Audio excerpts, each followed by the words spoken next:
नमस्कार, मैं हूं दीपाली राणा। आप देख रहे हैं कमोडिटी राउंड अप। और अमेरिका की रूस पर सख्ती बढ़ने के बाद और ईरान से सप्लाई आने की चिंताओं के बीच क्रूड में उतार चढ़ाव का दौर जारी है। वहीं G7 के रूस के सेंट्रल बैंक पर लेन देन में सोने के इस्तेमाल पर प्रतिबंध के बाद सोने चांदी की चमक बढ़ गई है, लेकिन निकल को छोड़ बाकी बेस मेटल्स पर दबाव है।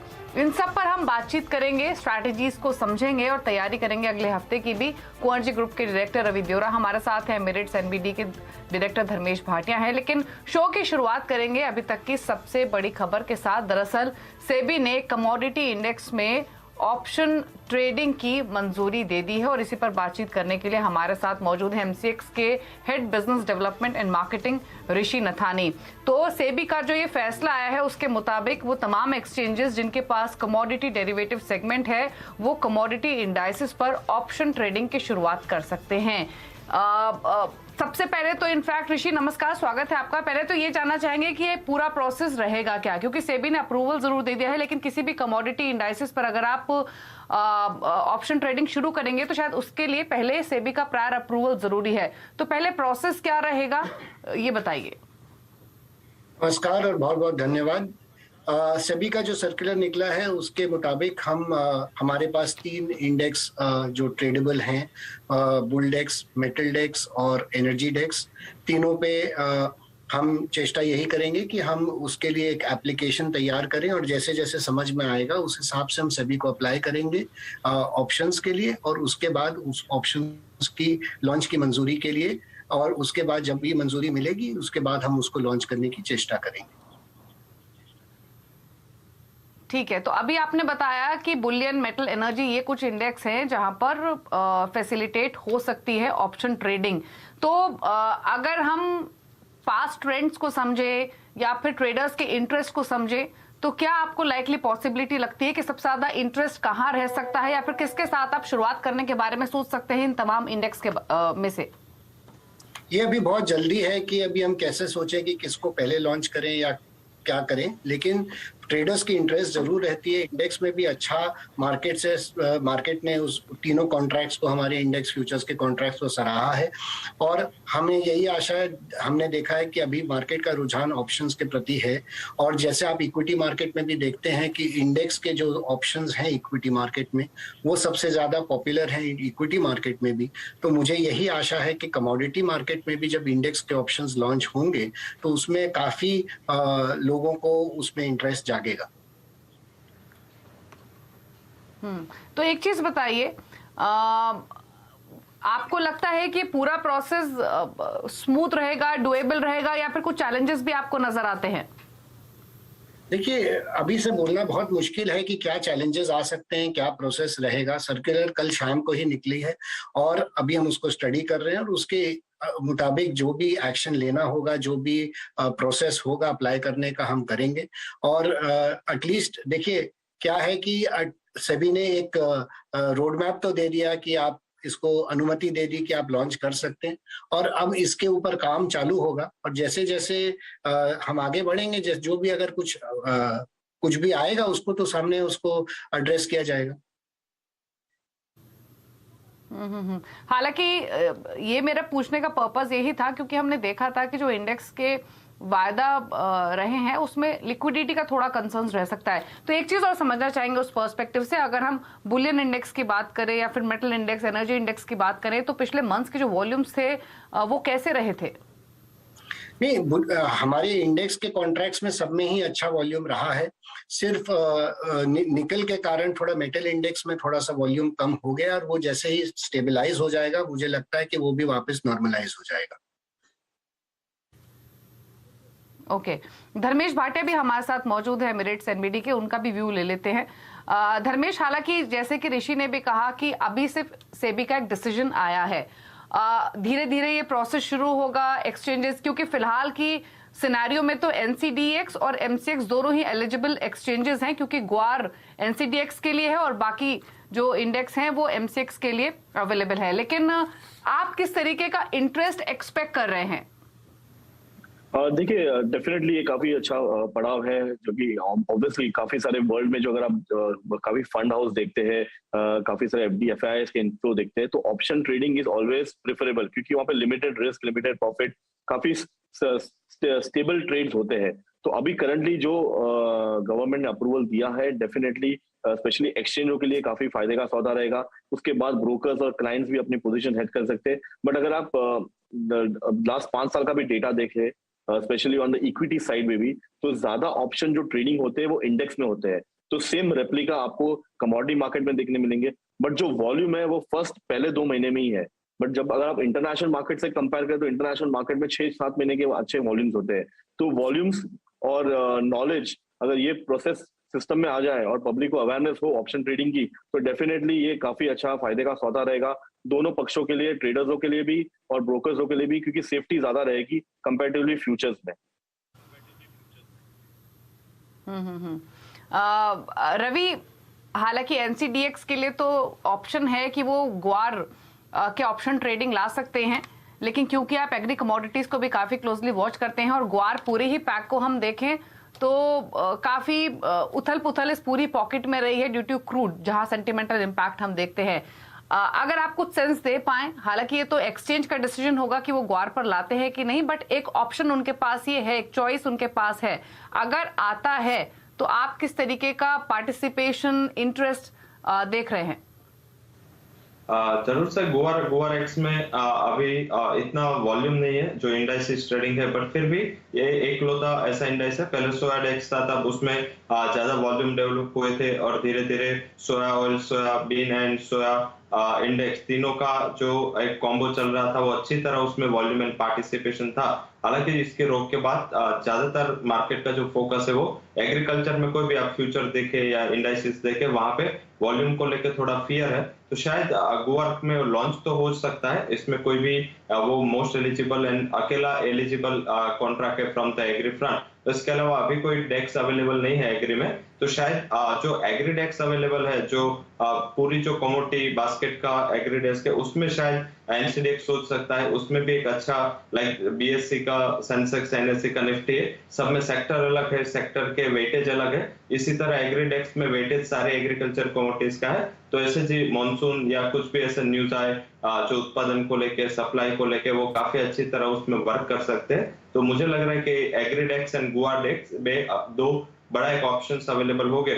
हालांकि पहले जो लॉन्च होगा वो शायद नॉन एग्रीकल्चर में Bulldex, Energydex and Metaldex में ऑप्शंस अवेलेबल रहेंगे। अभी जो ऑप्शन लॉन्च होने के बाद एक पॉजिटिव चीज क्या होगी कि वो इंडाइसिस के वॉल्यूम को सपोर्ट करेंगे, क्योंकि जब जब ऑप्शंस लॉन्च होते हैं उसके बाद उसके जो इंडाइसिस होते हैं उसको एक इनडायरेक्टली इसका सपोर्ट मिलता है, क्योंकि आर्बिट्रेजर है या हेजर्स है वो अच्छी तरह दोनों जो कॉन्ट्रैक्ट्स है उसमें आर्बिट्रेज करना चालू करते हैं। तो एक बड़ा अपॉर्चुनिटी होगा। साथ में जो इक्विटी ऑप्शन ट्रेडर्स है जो सिर्फ इंडाइसिस में ट्रेड करते हैं, उसके बाद 3:30 के बाद कोई ऑप्शंस अवेलेबल नहीं रहते, क्योंकि 3:30 बजे इक्विटी मार्केट क्लोज हो जाते हैं। तो उसके लिए 11:30 बजे तक नॉन एग्री डेक्स जो सारे हैं उसमें एक ऑप्शन ट्रेडिंग अवेलेबल होगा।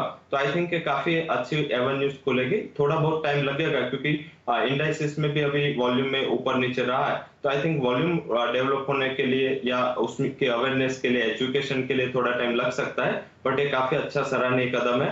अगर आप ग्लोबल डेरिवेटिव मार्केट के डेटा देखें तो 70% वॉल्यूम सिर्फ ऑप्शन से ही आता है ग्लोबल मार्केट में, कमोडिटी डेरिवेटिव्स में। तो उसमें भी 30 to 35% वेटेज आपका इंडेक्स ऑप्शंस का है। तो आई थिंक वॉल्यूम को काफी अच्छा सपोर्ट मिल सकता है। सुना करो जी। इनफैक्ट जो रवि ने पॉइंट रेज किया ऋषि, वो बहुत इंपॉर्टेंट है। आपसे भी इस पर एक कमेंट लेना चाहेंगे, उसके बाद एक और सवाल भी है आपके लिए मेरे पास। ऑप्शंस में जब ऑप्शन ट्रेडिंग शुरू होगी तो वॉल्यूम्स पर क्या इम्पैक्ट आप देखते हैं? एक्सचेंजेस के या फिर ट्रेडर्स के पर्सपेक्टिव से क्या फायदा पहुंचेगा? यदि आप हमारा ऑप्शंस का एक्सपीरियंस देखें तो हमने ऑप्शंस जो लॉन्च किए हाल में, हमारे ऑप्शंस में काफी एक्टिविटी है, स्पेशली जो क्रूड और नेचुरल गैस के ऑप्शंस है और गोल्ड और सिल्वर के ऑप्शंस है, इसमें काफी एक्टिविटी है।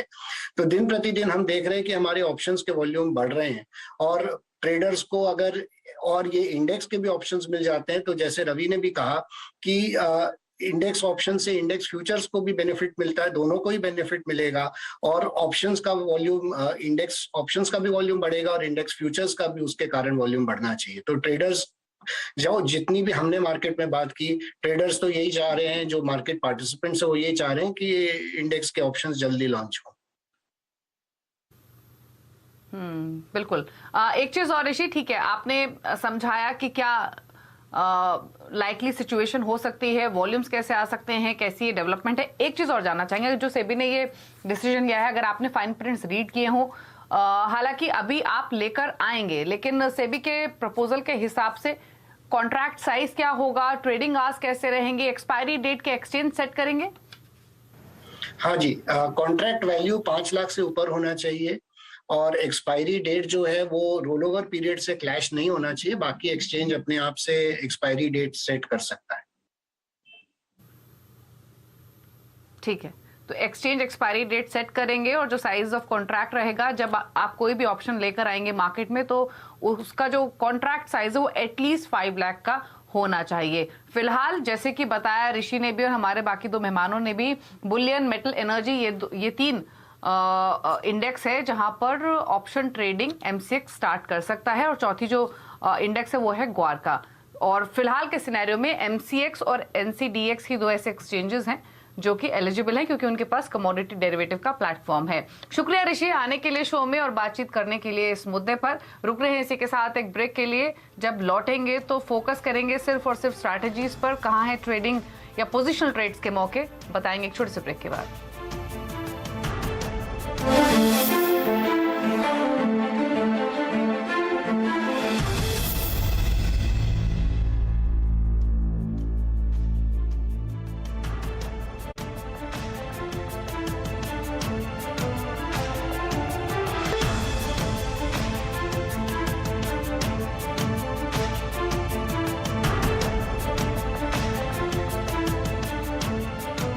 डॉलर ऊपर गया। क्या? अबे भैरा है क्या? डॉलर ऊपर गया, वो देख। डॉलर पे लगाओ, डॉलर पे लगाओ,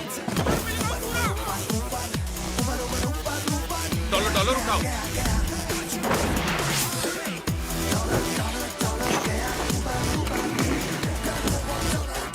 ये डब्बा मेरा है। और तुम? मैं ऐसे नहीं मिलता, कमाना पड़ता है। फिट है boss. Dollar big boss, fit है बॉस। क्यों ना हम शादी कर लें? शादी? I love you very much but I think we are on level 2। ये तो सिर्फ घुमा रहा है। कमिटमेंट करने के लिए करनी पड़ती है सीधी बात, जैसे करता है IIFL finance. IIFL gold loan, branch में सोना दो, 5 मिनट में पैसा लो, ज्यादा लोन की रकम, झंझट सबसे कम। IIFL फाइनेंस, सीधी बात। Before this steel became a home, before this rubber became a sports track, before this copper became a power cable, all of this used to be someone's car. Pledge your old car to be recycled responsibly with Cero.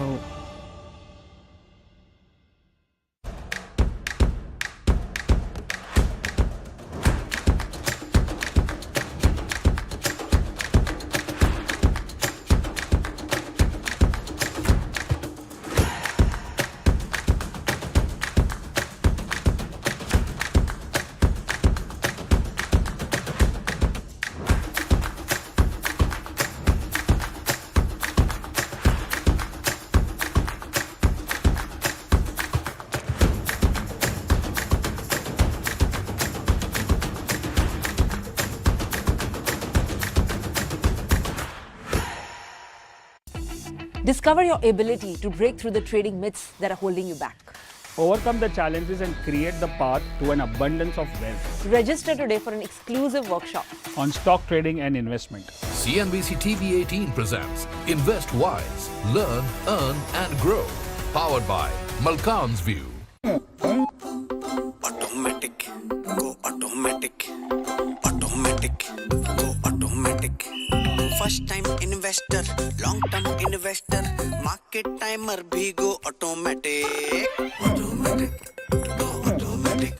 अब market के ups and downs को manage करने का no tension. Balanced advantage funds के साथ just go automatic. Mutual fund निवेश बाजार जोखिमों के अधीन है। योजना से जुड़े सभी दस्तावेजों को ध्यान से पढ़ें। अरे ये विकी और कैट का लेटेस्ट पिक्चर्स देखा क्या? कैट? कैट कौन? हम सेलिब्रिटी न्यूज में अप टू डेट नहीं रहते।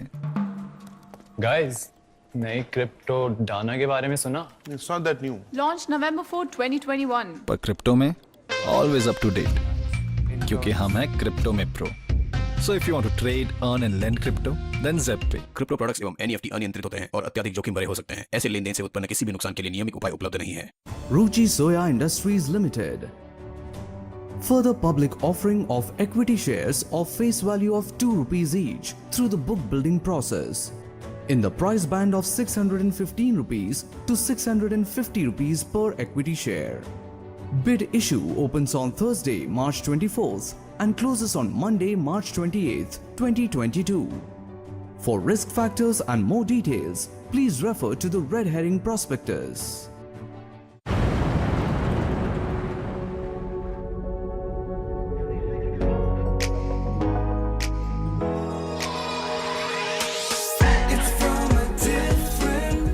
New Kia Carens. It's from a different world and it's here. Book now.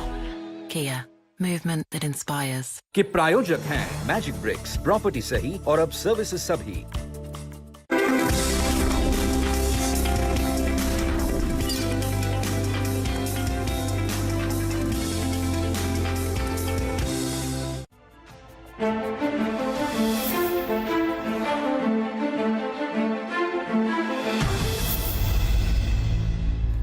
आप देख रहे हैं कमोडिटी राउंड अप। हमारे साथ रवि दियोरा हैं, साथ ही धर्मेश भाटिया बने हुए हैं। और अब क्विकली ले लेते हैं स्ट्रैटेजीज। पहले बात कर लेंगे क्रूड की, जहां पर हमने काफी वॉलेटिलिटी आते हुए देखी है। यूएस ने और प्रतिबंध लगाए हैं रूस पर, दूसरी तरफ आईईसी ने ब्रेंट वायदा का मार्जिन बढ़ाया है।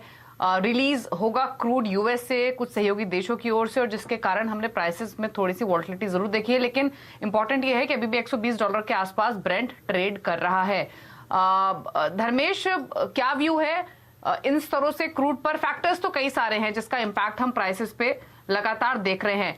अब प्राइस मूवमेंट आप कैसी देख रहे हैं, क्या रेंज देख रहे हैं, और अपॉर्चुनिटी दिख रही है क्या क्रूड में कोई ट्रेडिंग के हिसाब से? डेफिनेटली अगर कच्चे तेल की वॉलेटिलिटी देखें तो काफी हाई वॉलेटिलिटी आ चुकी है। तो मैं स्पेशली निवेशकों को कहूंगा जो स्पेक्यूलेटर्स है वो इसमें ट्रेड करे। जो लॉन्ग टर्म ट्रेड करना चाहते हैं, जो फंडामेंटल ट्रेडर्स है, मैं उन्हें वेट एंड वॉच की स्ट्रैटेजी दूंगा, क्योंकि जियोपॉलिटिकल टेंशन के कारण आप वॉलेटिलिटी देखिए तो जब प्रतिबंध नहीं थे तो $140 था, प्रतिबंध लगाने के बाद $100 और फिर से मार्केट $125। तो जो वॉल है 30-40% का वॉलेटिलिटी, ये काफी बड़ी वॉलेटिलिटी थी, स्पेशली आप फ्यूचर्स में ट्रेड करोगे तो मैं रेकमेंड करूंगा स्पेशली खाली स्पेकुलेटर इसमें हावी हो। फंडामेंटली अभी भी मार्केट अनसर्टन है, मैं रेकमेंड करूंगा कि आप इसमें बाय साइड में रहे, क्योंकि अभी भी जिस रफ्तार से प्रतिबंध लग रहे हैं और सप्लाई कंस्ट्रेंट आ रहे हैं मार्केट में, तो यहाँ पे तेजी बरकरार रह सकती है। $135 से लेके $140 के स्तर आपको फिर से मार्केट दिखा सकता है। डोमेस्टिक मार्केट की बात करें और रुपए के वीकनेस के कारण आपको यहाँ से 9,100 से 9,300 के स्तर आपको देखने मिल सकते हैं। तो मैं बाय ऑन डिप्स की स्ट्रैटेजी दूंगा पहले के 2 महीने में। आगे के 6 महीने देखें तो बैकवर्डेशन में तो मैं रेकमेंड नहीं करूंगा, बट करंट सिनारियो में अगर आप अप्रैल कॉन्ट्रैक्ट या मई कॉन्ट्रैक्ट लेते हैं तो बाय साइड में रहिए, आपको 300 से 400 रुपए की अप मूव देखने मिल सकती है। ठीक है, 300 से 400 रुपए का अपमूव देखने को मिल सकता है। नियर टर्म में $135-40 की बात कर रहे हैं धर्मेश ब्रेंट पर। अब बात कर लेते हैं मेटल्स की। हालांकि अगर आप LME पर देखेंगे तो निकल को छोड़ ज्यादातर बेस मेटल्स दबाव के साथ ही वहां पर ट्रेड होते हुए दिखे हैं। एल्यूमिनियम में हमने का जो प्राइस है वो $3600 के नीचे आया है, और बाकी जो बेस मेटल्स है वहां भी हमने 1% तक की सॉफ्टनेस देखी है। घरेलू बाजार में हालांकि अभी का ट्रेंड आप देखेंगे तो जिंक, एल्यूमिनियम, कॉपर सभी हरे निशान में ट्रेड कर रहे हैं। सबसे ज्यादा जिंक बढ़ा हुआ है 1% के गेंस के साथ। निकल इनफैक्ट सबसे कम परफॉर्म कर रहा है अगर अभी की बात करें MCX पर। रवि, क्या स्ट्रैटेजीज हैं बेस मेटल पैक में, कोई ट्रेडिंग व्यू यहाँ पर? जरूर से बेस मेटल में परसों के एक बड़ा उछाल था, इस हिसाब से कल की एक मुनाफा वसूली थी, बट मुझे लग रहा है कि ये बेसिक कंसोलिडेशन का ही माहौल इसको कहना चाहिए। कोई ज्यादा बड़ी वीकनेस है मुझे नहीं दिख रही। उसमें बाय ऑन डिप्स का स्ट्रेटेजी आप वहां रख सकते हो जहां पे एनर्जी कोस्ट का सबसे ज्यादा वेटेज है। तो मुझे लग रहा है कि एल्यूमिनियम में आप बाय ऑन डिप्स का स्ट्रेटेजी रख सकते हो। 35% तक कोस्ट उसकी एनर्जी कोस्ट होती है जब फ्लैटिंग होता है। तो आई थिंक एक सबसे बड़ा उसका सपोर्टिव फैक्टर है। 289 के करीब चल रहा है, 288 के करीब एल्यूमिनियम के मार्च कॉन्ट्रैक्ट में बाय करें आप। 285 का स्टॉप लॉस लगाए, आगे जाके 294 तक के लेवल्स आपको देखने को मिल सकते हैं। तो मुझे लग रहा है कि बेस मेटल में जाना है तो एल्यूमिनियम बाय करना चाहिए। वहीं सामने कॉपर में भी मुझे लग रहा है कि आज एक अच्छा शॉर्ट कवरिंग है। इंटरनेशनल प्राइसेस में एलएमई में भी एक अच्छा शॉर्ट कवरिंग के मोमेंटम दिख रहे हैं, तो शायद एलएमई ओपन के बाद एक अच्छा उछाल वहां पे देखने को मिले। 820 के करीब बाय करें, 814 का एक स्टॉप लॉस लगाए और अपर साइड 832 तक के लेवल्स आपको कॉपर में दिख सकते हैं। तो मुझे लग रहा है सेकंड हाफ में थोड़ी एक शॉर्ट कवरिंग आपको बेस मेटल्स में दिखनी चाहिए। तो ये व्यू है बेस मेटल्स पर। हालांकि देखिए निकल अगर आप देखेंगे तो जितनी तेजी से बढ़ा था 2300-2400 के लेवल से गया था 5500 के आसपास, उतनी तेजी से नीचे आया है और अब 2418 के आसपास ट्रेड हो रहा है 4% के मूव के साथ। गोल्ड सिल्वर पर भी एक राय ले लेते हैं और हमने देखा कि लगातार ये तीसरा सेशन है जब प्राइसेस थोड़े ऊपर जरूर आए हैं और अगर आप कॉमेक्स पर देखेंगे तो अब वापस सोना $1960 के आसपास ट्रेड कर रहा है। घरेलू बाजार में 52,000 के स्तर देखने को मिल रहे हैं। क्या व्यू है आपका गोल्ड पर धर्मेश? यहां से कोई खरीदारी की अपॉर्चुनिटी दिख रही है? क्योंकि देखिए धीरे धीरे ही सही, लेकिन 1960 पर अब गोल्ड आ चुका है अंतर्राष्ट्रीय बाजारों में। डेफिनेटली अगर सोने की चमक तो बरकरार है, जिस तरह जियोपॉलिटिकल टेंशन रहेगा और मार्केट में अनसर्टेनिटी रहेगी, प्लस इन्फ्लेशन के जो डर मार्केट में सिनारियो में देखने मिल रहे हर एक देश को, तो ये सोना ही ऐसी कमोडिटी है जहां पे आपको एक अच्छी खासी अपनी प्रॉफिटेबिलिटी या पैसा आप पार्क कर सकते हो। करंट सिनारियो में मुझे लग रहा है कि ये 2000 के स्तर आपको ब्रेक करते हुए देख सकते हैं। शॉर्ट टर्म में डोमेस्टिक मार्केट की बात करें तो 52,000 के स्तर आपको सोने में देखने मिल सकते हैं, बट मैं ज्यादा करके चांदी की तरफ बेट करूंगा। अगर आप देखिए चांदी 50% बुलियन 50% बेस मेटल कैटेगरी में आती है। सारे base metal life time high के इर्द गिर्द सस्टेन हो रहे हैं, सोना भी ऑलमोस्ट लाइफ टाइम के हाई के इर्द गिर्द सस्टेन हो रहा है, बट चांदी ऐसी है जो अभी भी 50% डिस्काउंट में ट्रेड हो रही है। इसका जो प्रीवियस हाई था $50 था, आज ये $25 के इर्द गिर्द सस्टेन हो रही है। तो इसकी जो तेजी है अभी भी आ सकती है मार्केट में, बट ये काफी हाई वॉलेटिलिटी है, तो मैं रेकमेंड करूंगा कि आप स्टॉप लॉस के बिना इसमें ट्रेड ना करें। 72,000 से 75,000 के स्तर आपको चांदी में देखने मिल सकते हैं। मैं इसमें काफी बुलिश हूँ। मैं एक्सपेक्ट करता हूँ कि इसमें आप बाइंग पोजीशन बना के स्टॉप लॉस मेंटेन रख के आप लॉन्ग कर सकते हैं। ठीक है, तो सिल्वर ज्यादा बेहतर दिख रहा है तेजी की तरफ ट्रेड लेने के लिए 69,300 पर फिलहाल कारोबार करते हुए। गोल्ड भी हालांकि यहां से ऊपर की ओर ही डायरेक्शन दिख रही है। प्राइसेस फिलहाल 52,000 के आसपास कारोबार कर रहे हैं। चलिए इसी के साथ शो को समेटने का वक्त है। शुक्रिया धर्मेश और रवि, आप दोनों का ही आने के लिए शो में और तमाम कमोडिटीज पर अपने व्यूज शेयर करने के लिए। रुक रहे हैं इसी के साथ एक ब्रेक के लिए। ब्रेक के उस पार आप देखिए फ्यूचर एक्सप्रेस सुमित मेहरोत्रा के साथ। नमस्कार।